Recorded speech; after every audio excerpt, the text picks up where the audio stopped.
Covid et d'autres mesures liées à la sortie de crise. Et pour la partie juridique, nous vous parlerons du fonds de solidarité, des coûts fixes, d'autres mesures économiques et on vous rappellera les règles importantes d'encadrement temporaire des aides d'État.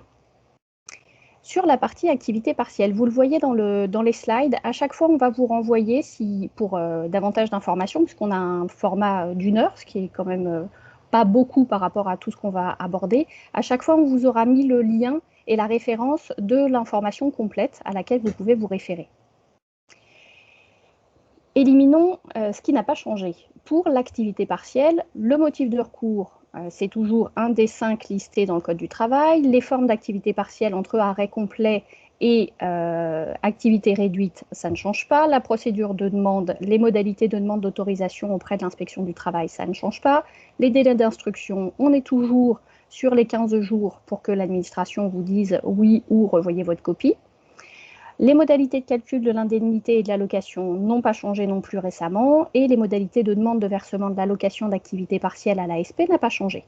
On vous a mis également le lien pour pouvoir vous référer aux questions-réponses de l'administration qui contient, comme notre information adhérent d'ailleurs, les réponses et les rappels sur ces différents points.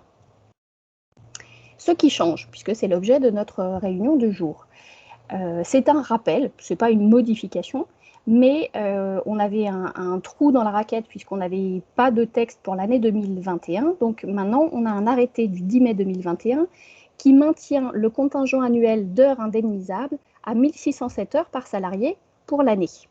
Donc ça revient en fait à un 35 heures hebdo. Donc ça, au moins, on est sûr. On avait un petit peu peur et donc c'est un aménagement par rapport aux règles pré-Covid. Par rapport au droit à la retraite, pareil, maintenant c'est bien inscrit par un décret du 10 mai dernier. Le 10 mai, ils sont un peu excités. Donc, ce qu'il faut retenir, ça c'est pour vous salariés, et puis ce sera la retraite qui va s'en occuper, mais il faut le savoir, 220 heures d'activité partielle correspond à un trimestre de retraite validé. Donc ça n'a pas d'impact, ou moins d'impact en tous les cas, sur les droits futurs à la retraite. On avait eu différents textes qui se sont succédés, qui remettaient ça de manière temporaire, donc là maintenant c'est inscrit. Et c'est sûr, et ça vaut pour les périodes d'activité partielle à partir de mars 2020. Sur la durée maximale d'autorisation d'activité partielle, ça va concerner les prochaines demandes. Si vous êtes toujours dans un cas où vous avez demandé le bénéfice de l'activité partielle et que vous êtes couvert par une autorisation accordée par l'inspection du travail, ça ne vous concerne pas, ça pourra vous concerner pour une prochaine demande. Et donc là, les taux, je ne sais pas, mais en tous les cas, les conditions se resserrent puisque la durée maximale d'autorisation d'activité partielle de base, entre guillemets, passe à 3 mois renouvelables dans la limite de 6 mois, consécutifs ou non, sur une période de 12 mois consécutifs. Auparavant, c'était 6 mois renouvelables. Donc vous voyez que c'est un petit peu moins, sauf par dérogation, le placement en activité partielle au titre d'un sinistre ou d'intempérie de caractère exceptionnel, donc 2 des 5 motifs de recours, peuvent être autorisés pour une durée maximale de 6 mois. Donc ça, c'est à compter pour les demandes qui seraient faites à compter du 1er juillet prochain.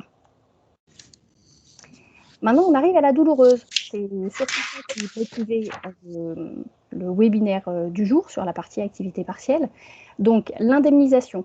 Vous avez vu, on va avoir 5 cas que je vais vous expliciter à chaque fois. Alors, prenez pas peur. Voilà, à chaque fois, on a un tableau récapitulatif qui sera peut-être un petit peu plus digeste ou plus lisible que l'explication. Donc, vous allez avoir le cas général, vous allez avoir les secteurs protégés classiques, les secteurs protégés qui connaissent une très forte baisse de chiffre d'affaires, 3 autres cas spécifiques, et je vous ferai un mini rappel sur la garde d'enfants et les vulnérables. Donc, en droit commun, en mai, le salarié, donc l'employeur, paye au salarié l'indemnité d'activité partielle à hauteur de 70% de la rémunération de référence. L'employeur se fait rembourser 60% sous forme d'allocation d'activité partielle. En juin, l'employeur paye 70, se fait rembourser 52.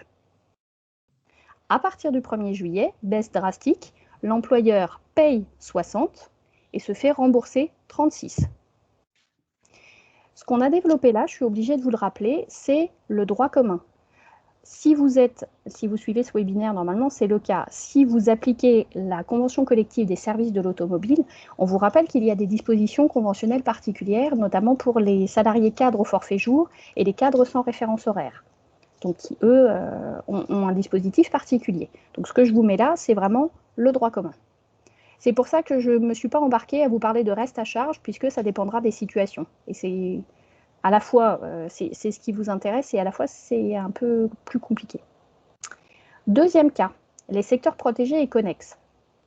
Donc les secteurs protégés, on pense, et dans les médias, on parle souvent hôtellerie-restauration. Chez nous, ça va concerner les entreprises de location de véhicules, ça va concerner les entreprises de covoiturage, et pour les connexes, ça va être les stations-service, donc distributeurs de carburant.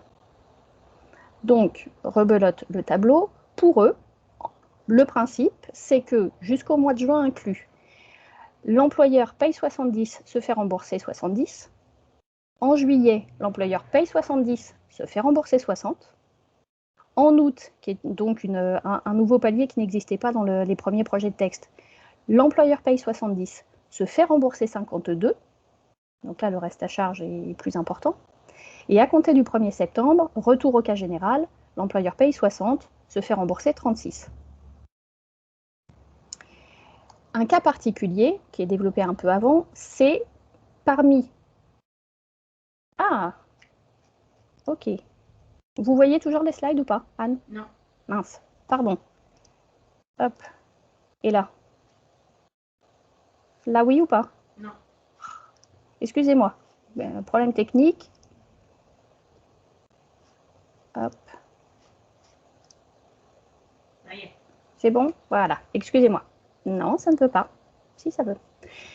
Le cas particulier, excusez-moi, des secteurs protégés et connexes qui justifie malheureusement d'une perte de chiffre d'affaires d'au moins 80%. Donc cette sous-catégorie est encore mieux traitée que ses collègues, puisque pour eux, jusqu'au 31 octobre, donc vraiment tous les prochains mois, c'est les heures chômées jusqu'au 31 octobre, l'employeur paye 70, se fait rembourser 70. Et on retombera dans le cas général qu'à compter du 1er novembre prochain, où là, l'employeur payera 60, se fera rembourser 36. Hop. 3 autres cas particuliers, mais qui vont revenir exactement au même en termes d'indemnisation que ce qu'on vient de voir pour les secteurs protégés les plus touchés. Ça va être les entreprises fermées totalement ou partiellement, les établissements situés dans les zones de chalandise d'une station de ski, alors là c'était plutôt au printemps, mais ça peut toujours exister, et les entreprises soumises à des restrictions sanitaires territoriales spécifiques. Donc c'est plutôt des reconfinements locaux. En général, c'est décidé par les préfets. Et donc pour eux, de la même manière, jusqu'au 31 octobre, donc les heures chômées jusqu'au 31 octobre, l'employeur paye 70, se fait rembourser 70, et à compter du 1er novembre, retour au cas général, l'employeur paye 60, se fait rembourser 36. Donc vous voyez qu'on a créé différents paliers pour prendre en considération le cas de certaines entreprises et situations vraiment très particulières. Donc, pour l'instant, nous n'avons pas de précision ou d'information sur un éventuel prolongement. Donc, ce que je vous dis, c'est à date par rapport au texte paru. Et je vous rappelle, puisque vous pouvez vous pouvez avoir des salariés qui sont placés en activité partielle parce que vulnérables ou parce que étant en garde d'enfants, donc gardant leur enfant qui ne peut pas se rendre à l'école parce que cas contact, classe fermée et autres. Donc pour eux, depuis le 1er avril, l'employeur paye 70 et se fait rembourser 70, quel que soit son secteur d'activité. Donc on ne fait pas de distinguo entre, j'en sais rien, la boucherie-charcuterie, les locations de véhicules et une entreprise concessionnaire VP. Je vous rappelle également, même si ce n'est pas nouveau, ça va mieux en le disant, n'oubliez pas que quand vous avez fait votre demande, surtout si vous avez renouvelé une première demande, l'administration vous a demandé de prendre des engagements. Donc ça peut être des engagements en termes de maintien dans l'emploi, des actions spécifiques de formation à destination des salariés placés en activité partielle ou des actions en matière de gestion prévisionnelle des emplois et des compétences. Donc vous avez la liste de ça.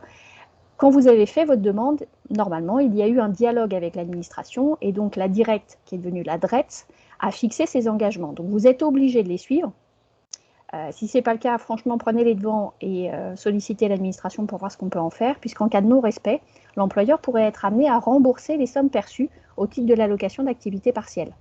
Donc ça peut vite chiffrer. Une nouveauté également qui a pu passer inaperçue, c'est pour ça que je radote aujourd'hui et que je vous le redis au risque de vous crisper, pour les personnes morales de droit privé employant plus de 50 salariés et qui auraient bénéficié en 2021 de l'activité partielle, vous avez des obligations qui ont été inscrites dans la loi de finances pour 2021, article 244. Et donc, avant le 31 décembre 2022 ou 31 décembre 2023 pour les entreprises de moins de 250, vous devrez établir un bilan simplifié des émissions de gaz à effet de serre. Ça existait pour les entreprises de plus de 500 jusqu'à présent. Et donc, en guise de contrepartie au bénéfice du plan de relance, maintenant les entreprises de moins de 500 et plus de 50 devront faire ce bilan-là. Donc voilà, c'est juste, il faut le savoir, c'est assez formel.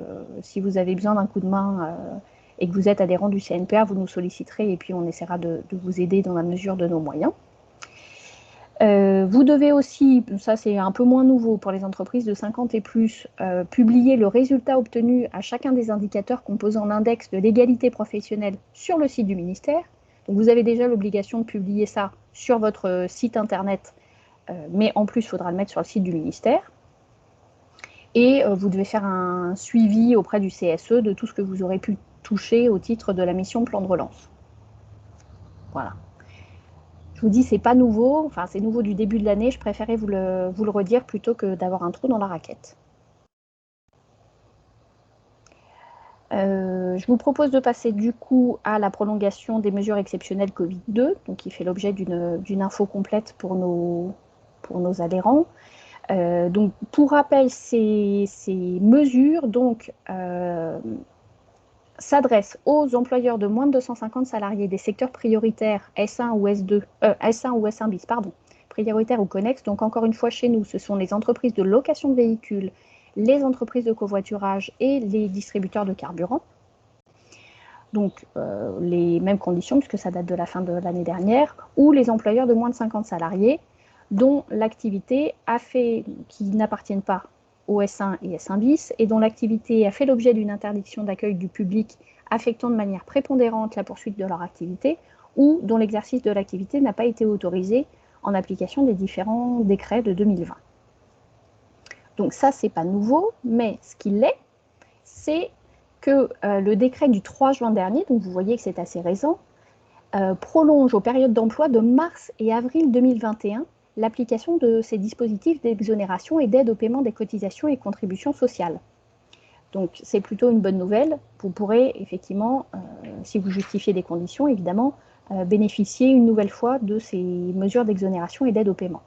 Votre interlocuteur privilégié là-dessus, c'est l'URSSAF. Donc essayez, dans la mesure du possible, sans vous commander, d'avoir un dialogue avec eux, puisque de toute façon, c'est eux qui gèrent tout ça.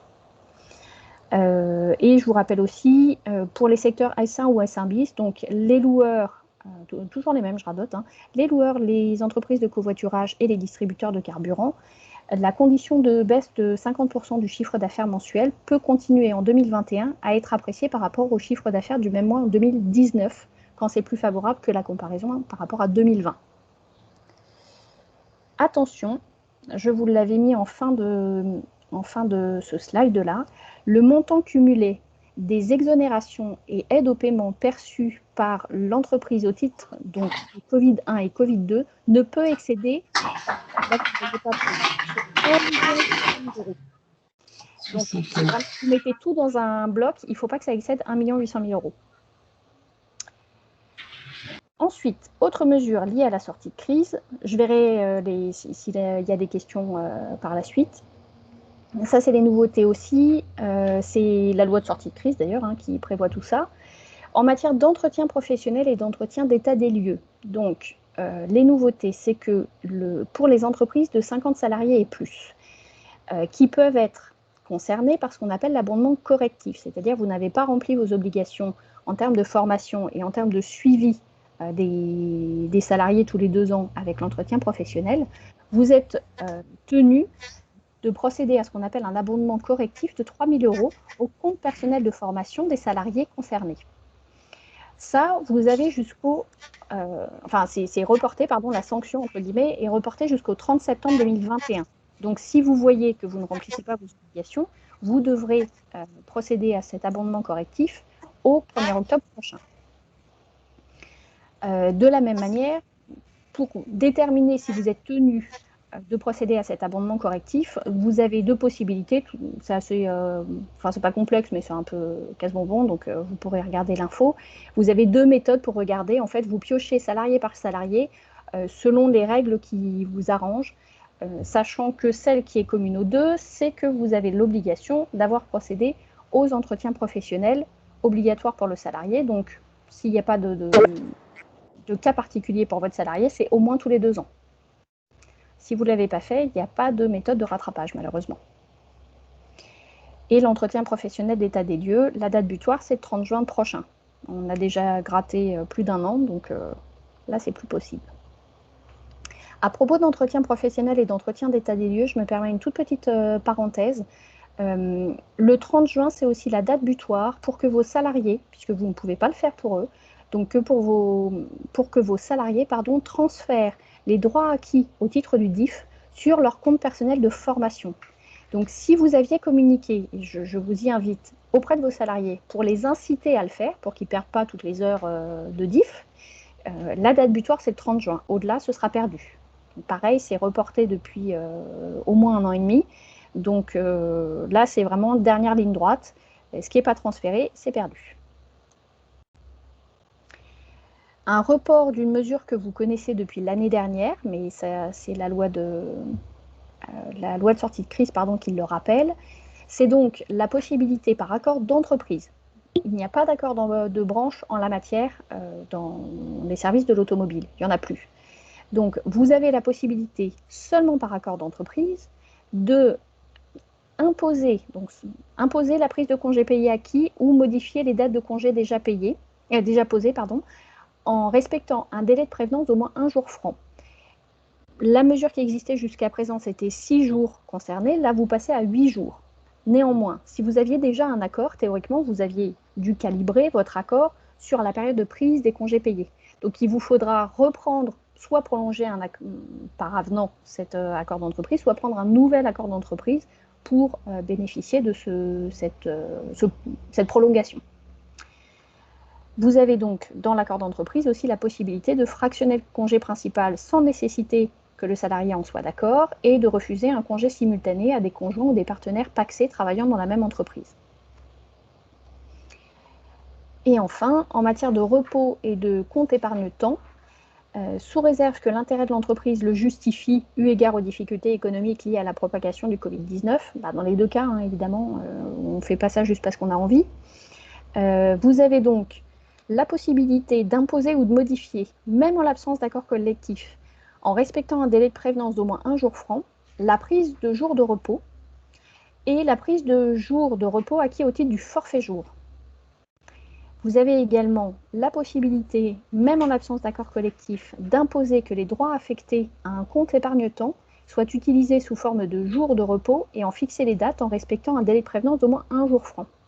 C'est 2 points que je vous ai mis là, donc JRTT, ce qu'on appelle les JRTT, les jours de repos pour les forfaits jours et les droits affectés à un CET, tout ça, c'est limité à 10 pour chaque salarié. Évidemment, je vois qu'il y a une petite icône qui se cale pile au moment où il y a marqué 10 jours, mais c'est 10 jours par salarié. Et en perspective, mais pour l'instant c'est un projet de loi, donc vous avez pu en entendre parler, mais ce n'est pas effectif et on recommuniquera si ça le devient. Donc le projet de loi de finances rectificative pour 2021 prévoit aujourd'hui, de prolonger jusqu'au 31 décembre 2021 le bénéfice de l'aide de l'État au paiement des cotisations sociales pour les entreprises de moins de 250 salariés les plus fragilisées par la crise. Donc, on est en alerte maximale, on espère que ça passe et on vous tiendra au courant si c'est le cas.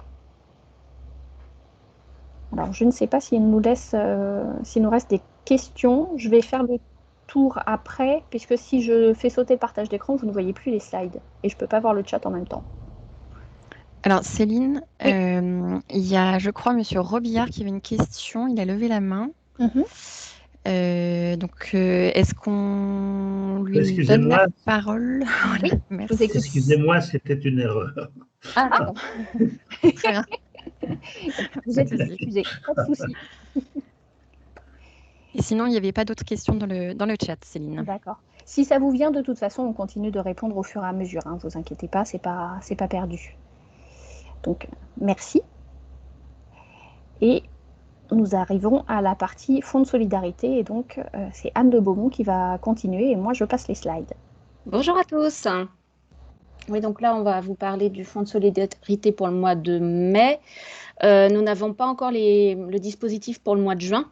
Donc, dès que le décret sortira, bien évidemment, il y aura une information du CNPA sur le sujet. Ça ne devrait pas tarder, hein, ça sort toujours après 10 jours, 15 jours après le début du mois. Donc, il devrait tomber dans la semaine. Mais là, désolé, je ne peux vous parler que du fonds de solidarité du mois de mai. Donc, pour pouvoir en bénéficier, il faut respecter plusieurs critères. Certains sont généraux et d'autres sont liés à l'activité d'entreprise. Et vous retrouverez les distinctions qui ont déjà été faites par Céline pour tout ce qui était activité partielle pour certaines activités. Donc, en premier lieu, pour pouvoir bénéficier du fonds de solidarité, il ne faut pas être en liquidation judiciaire au 1er mars 2020. Le début de l'activité de l'entreprise doit être le 31 janvier 2021. Ça, c'est la petite nouveauté pour mai. Le dirigeant majoritaire de l'entreprise ne doit pas être titulaire d'un contrat de travail à temps complet au 1er mai 2021, sauf si l'entreprise a un effectif salarié d'au moins une personne. Et cela, c'est quel que soit l'employeur. C'est-à-dire que si on a un dirigeant majoritaire qui est employé par une autre société, la société qu'il dirige ne peut pas demander le fonds de solidarité. Un point qui existe depuis 2-3 mois, l'entreprise ne doit pas avoir fait l'objet d'une mesure de fermeture administrative ordonnée par le préfet pour non-respect de leurs obligations dans l'application des mesures sanitaires. Là, clairement, c'est l'exemple des restaurants qui ont ouvert clandestinement alors qu'ils ne devaient pas ouvrir pendant le confinement. Tu peux passer, Céline ? Merci. Ensuite, donc, il y a des conditions qui sont liées à l'activité principale en termes de chiffre d'affaires de référence. Donc, je vais déjà anticiper sur les questions. On nous demande souvent c'est quoi l'activité principale. Quand on est multi-activité, l'activité principale, c'est celle qui génère le plus de chiffre d'affaires, tout simplement. Donc, première condition pour pouvoir bénéficier du fonds de solidarité en mai, soit l'entreprise a fait l'objet d'une interdiction d'accueil du public sans interruption du 1er mai au 31 mai, ou bien elle a une interdiction d'accueil du public, mais pendant plusieurs périodes durant le mois de mai. Parfois, elle a été interdite, parfois, elle a eu le droit d'ouvrir. Et la perte de chiffre d'affaires doit être d'au moins 20% entre le 1er mai et le 31 mai 2021. On compte les activités de vente à distance avec retrait en magasin ou livraison.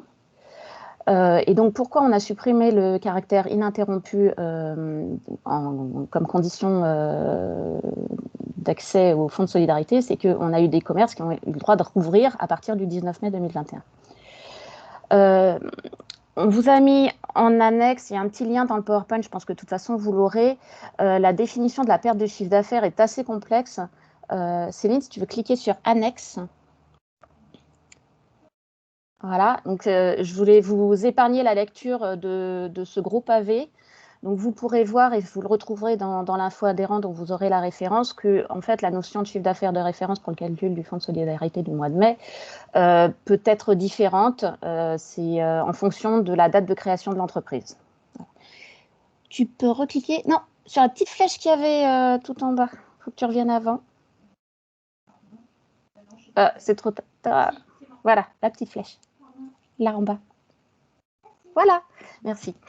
Et puis un point, depuis 2 mois, le chiffre d'affaires de référence 2019 qui est indiqué sur le formulaire de demande de fonds de solidarité est gelé. C'est-à-dire que au début de l'année, on pouvait choisir quel était le chiffre d'affaires de référence 2019 qu'on voulait retenir pour le calcul de perte de chiffre d'affaires et les conditions d'éligibilité.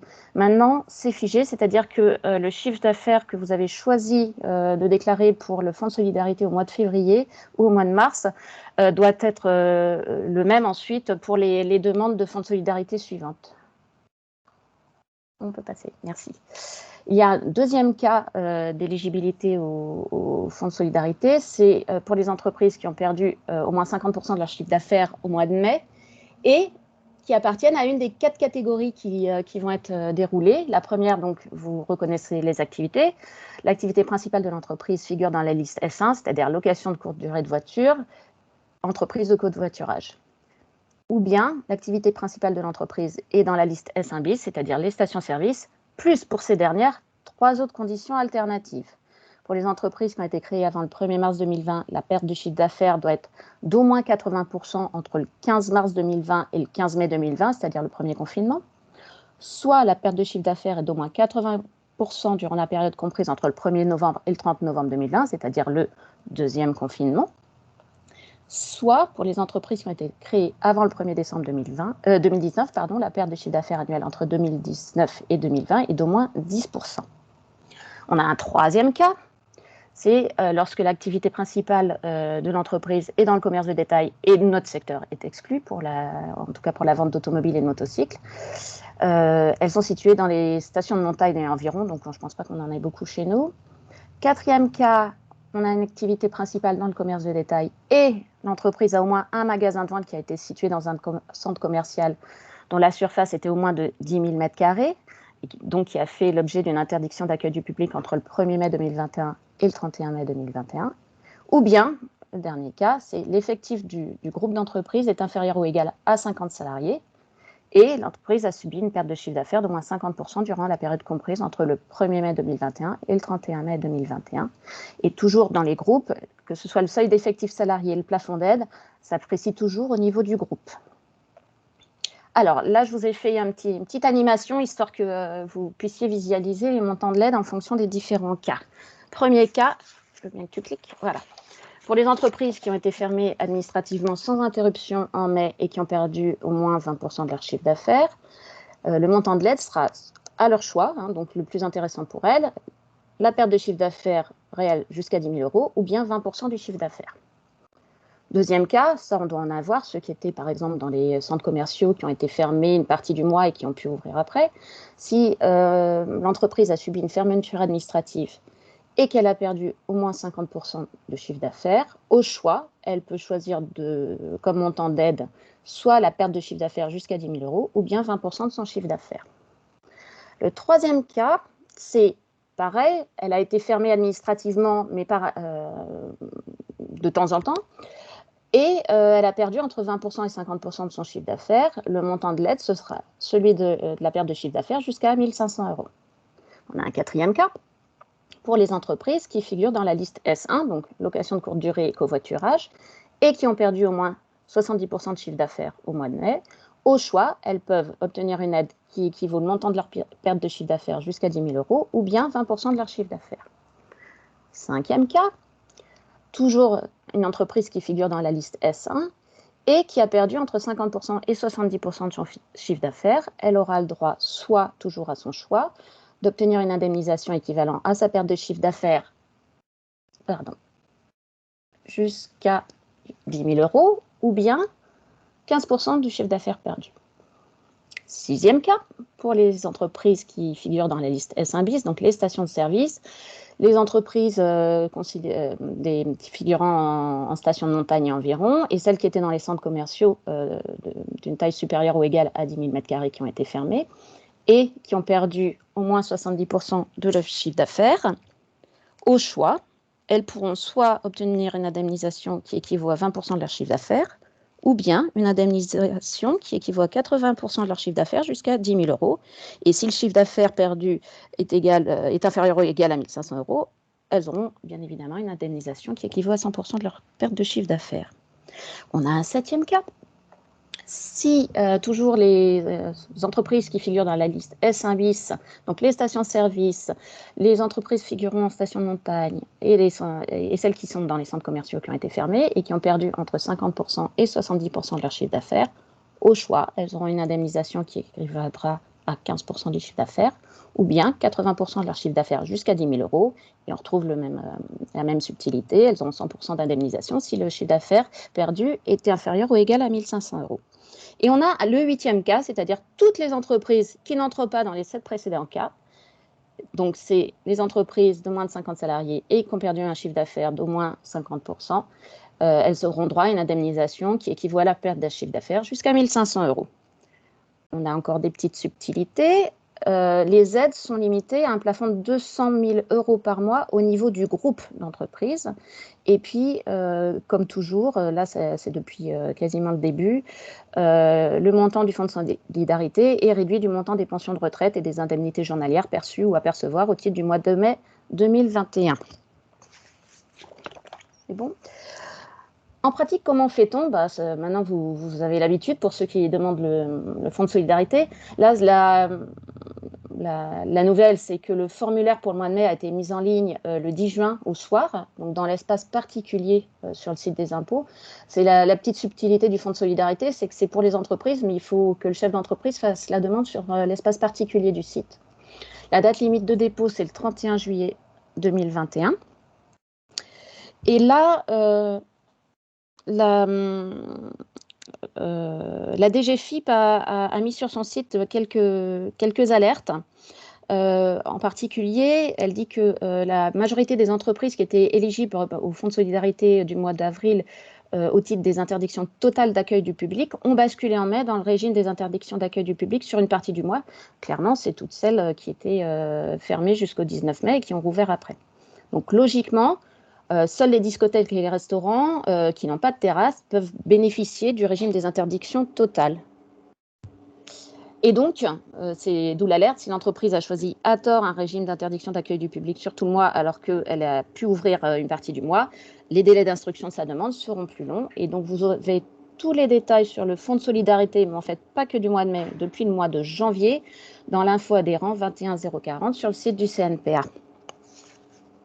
Un autre dispositif sur lequel on voulait attirer votre attention, c'est la prise en charge des coûts fixes, qui est opérationnel depuis le 31 mars 2021 et qui va être maintenu jusqu'à la fin du mois d'août pour les entreprises qui pourront le demander.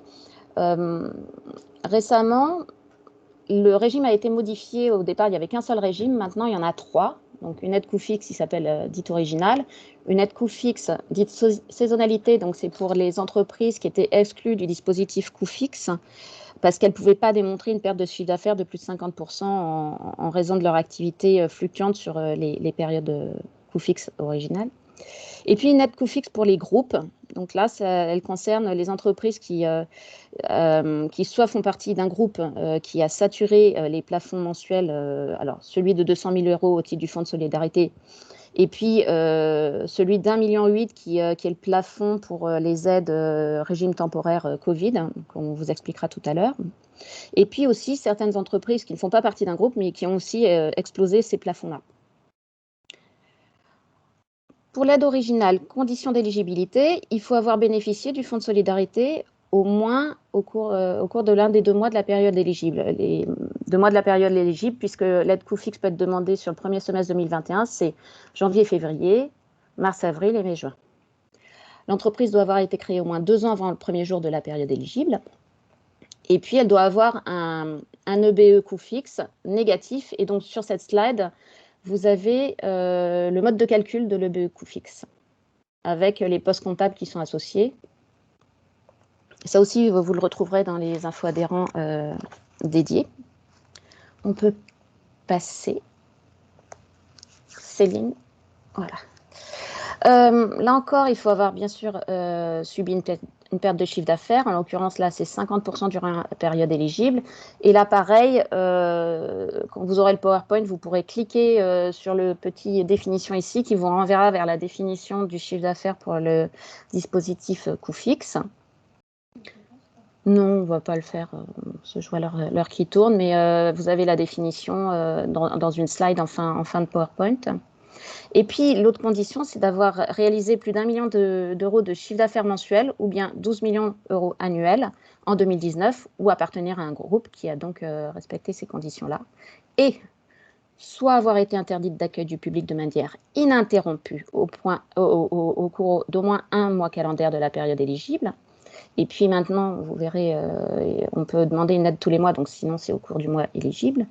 Ou bien avoir une activité principale dans le commerce de détail et avoir au moins un magasin qui était dans un centre commercial dont la surface commerciale utile est supérieure ou égale à 20 000 m², et donc qui a fait l'objet d'une interdiction d'accueil au public sans interruption pendant au moins un mois calendaire. Et donc là, vous voyez la différence. Autant le Fonds de solidarité, dans son évolution, on a baissé le critère de surface des centres commerciaux. Autant là, pour le dispositif coût fixe, on garde ce seuil de 20 000 m². Ou bien il faut avoir une activité principale dans un secteur S1, donc toujours pareil, là c'est la même définition que pour le Fonds de solidarité, hein, donc S1, société de location de véhicules, covoiturage, S1 bis, les stations-service.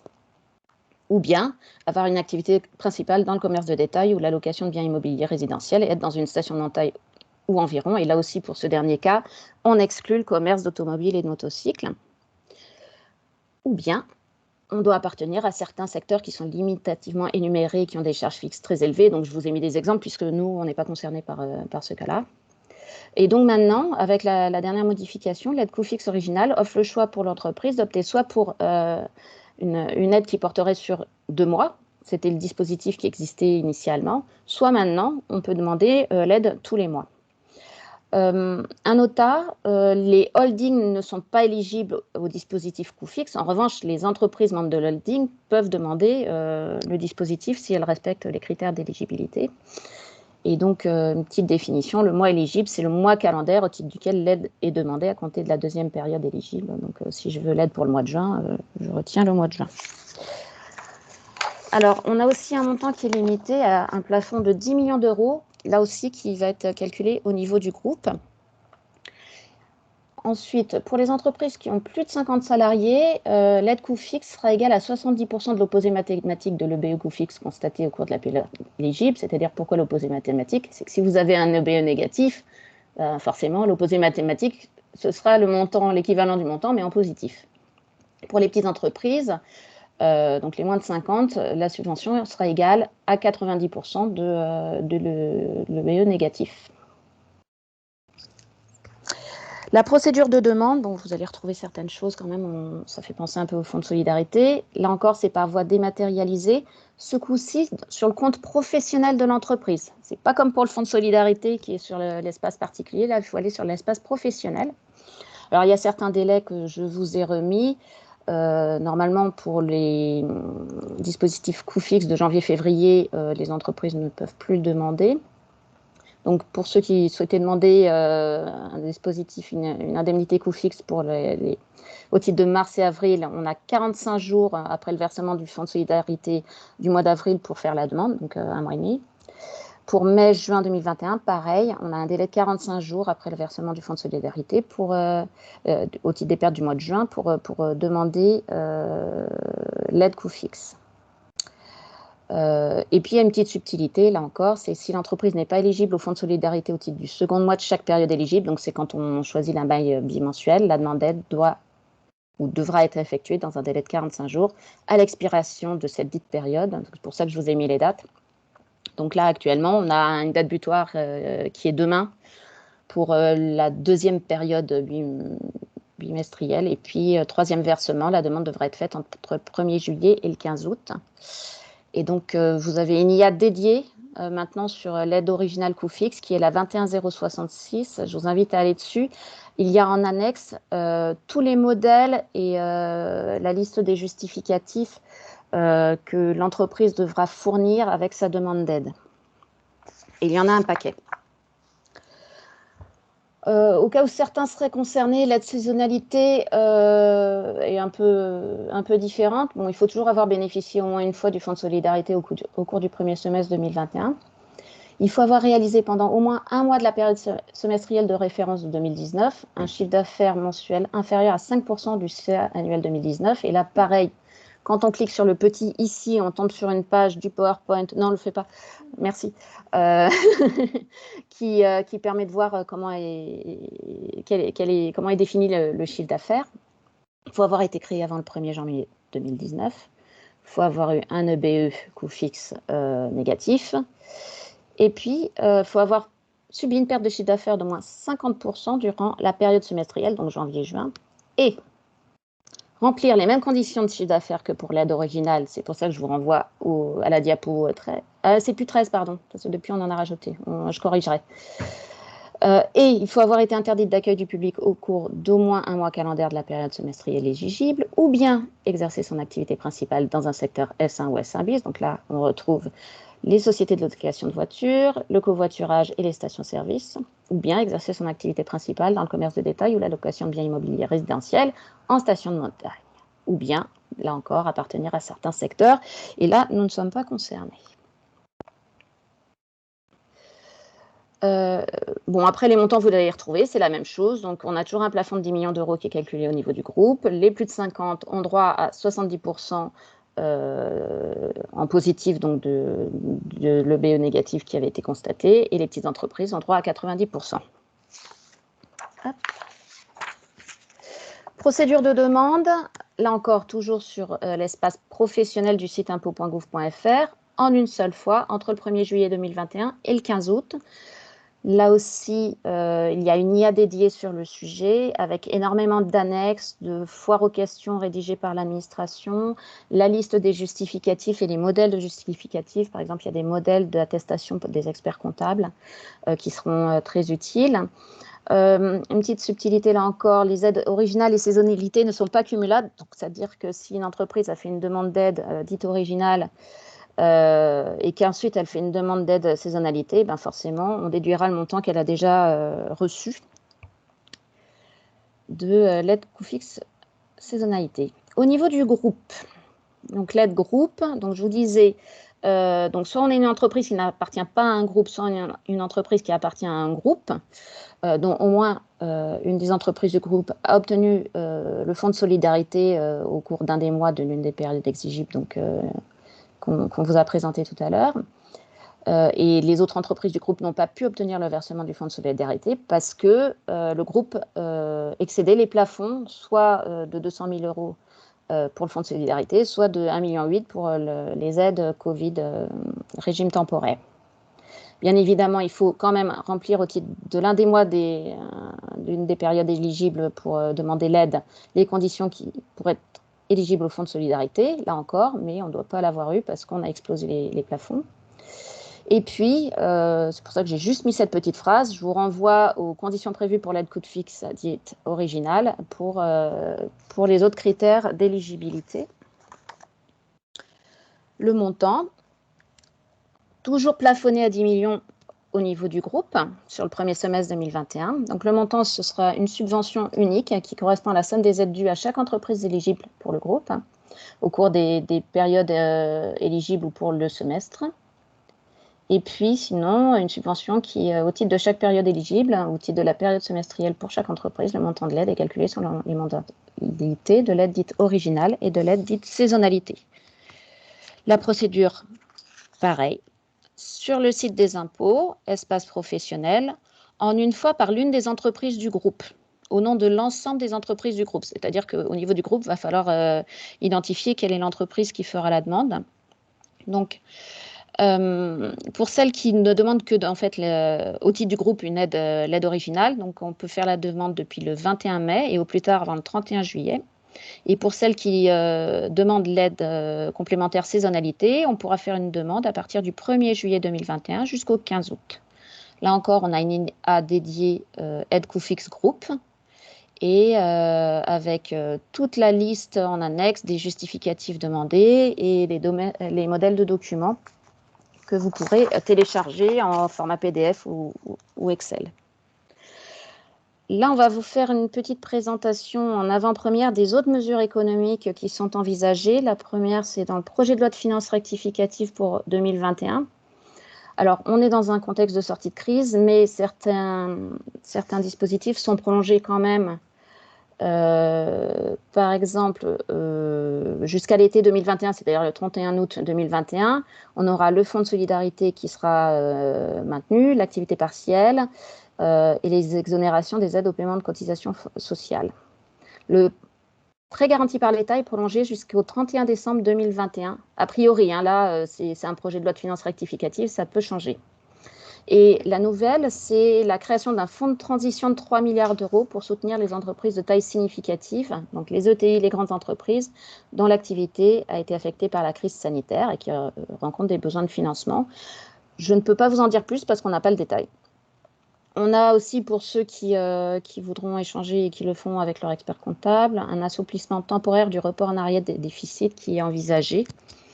Et donc, l'entreprise pourra reporter en arrière sur ses bénéfices constatés au titre des 3 exercices précédents sans autre plafonnement, le déficit constaté au titre du premier exercice clos à compter du 30 juin 2020 et jusqu'au 30 juin 2021, avec une option qui pourrait être exercée jusqu'au 30 septembre 2021. Là encore, vu qu'on en est juste au niveau d'un projet de loi qui est en cours de débat à l'Assemblée nationale, ça peut changer. Ensuite, on a eu d'autres annonces pour les entreprises en situation de fragilité. Alors, je ne sais pas s'ils ont déjà été mis en place. C'est Bruno Le Maire qui avait fait l'annonce il y a quelques jours. L'État va mettre en place un interlocuteur privilégié au niveau du département qui s'appellera le conseiller départemental à la sortie de crise. En fait, il y aura aussi un conseiller national à la sortie de crise et je me demande bien s'ils ne pensent pas mettre aussi un conseiller régional. Il y aura un numéro d'appel unique pour les entreprises, donc qu'on connaît déjà, qui est le 0806 00 245, donc qui est mis en place avec les URSSAF et les services fiscaux.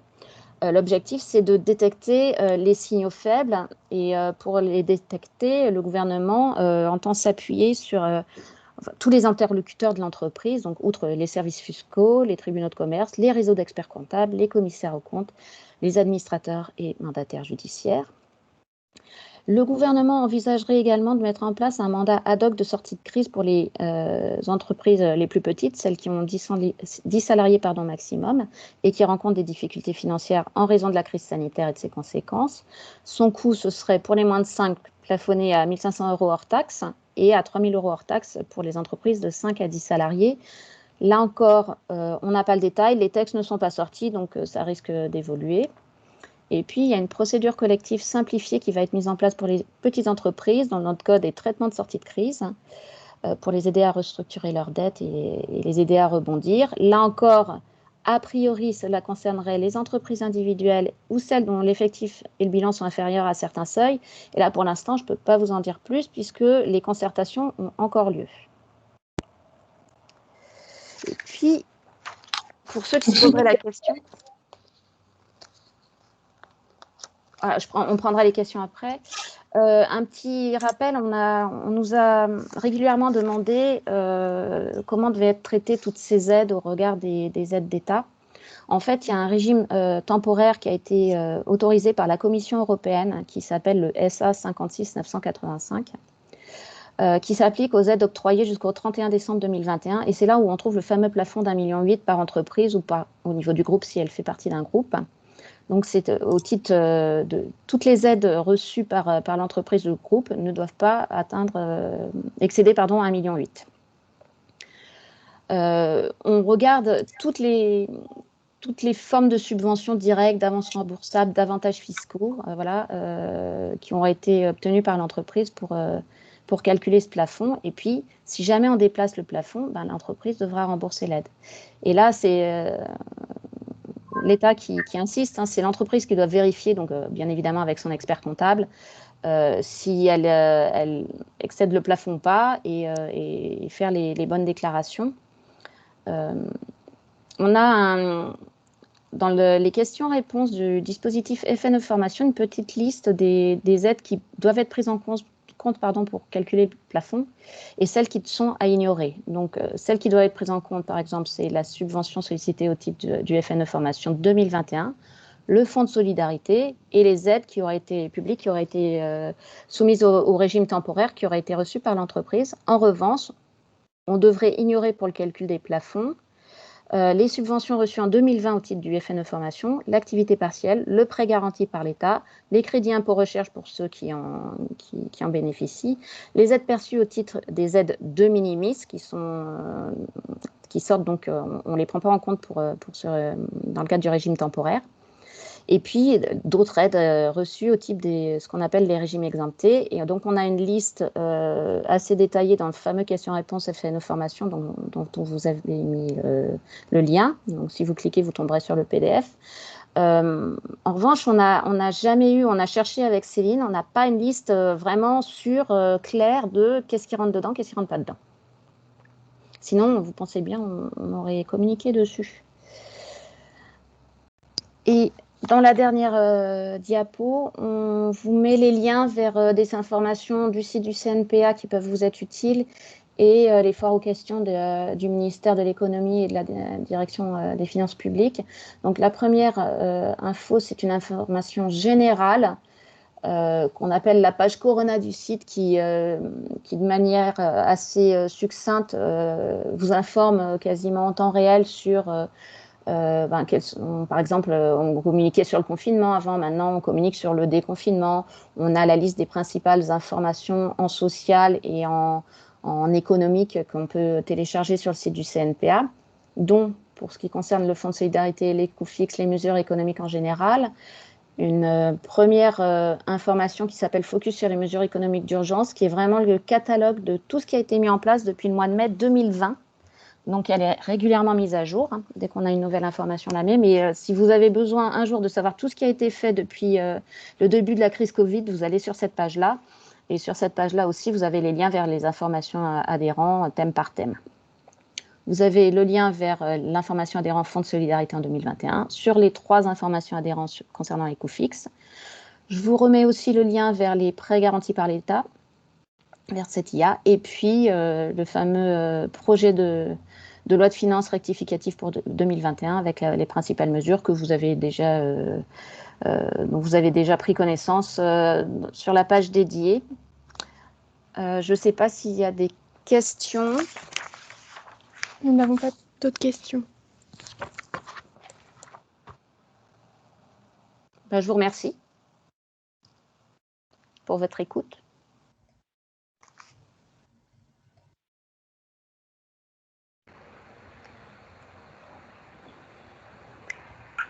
Bon, écoutez, s'il n'y a pas de questions.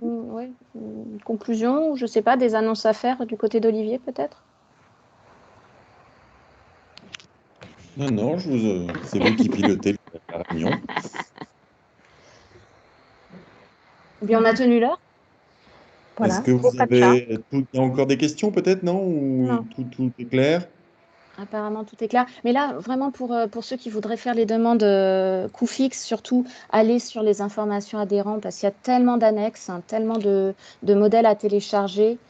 Et regardez aussi la foire aux questions des impôts qui est assez bien faite, qui devrait répondre à toutes les questions que vous pourrez vous poser ultérieurement. Et puis effectivement, si vous ne trouvez pas la réponse à votre question, n'hésitez pas à vous rapprocher de votre interlocuteur CNPA habituel. Merci à tous. Merci pour votre attention. A priori, la réunion a été enregistrée, donc si d'aventure vous voulez la revoir, ce sera possible. Et donc on va corriger les 2 petites coquilles qu'on a vues dans les slides, et les slides seront à disposition également. Donc encore merci de votre attention, merci de votre confiance et prenez soin de vous. Merci. Bonne journée. Bonne journée à vous. Au revoir.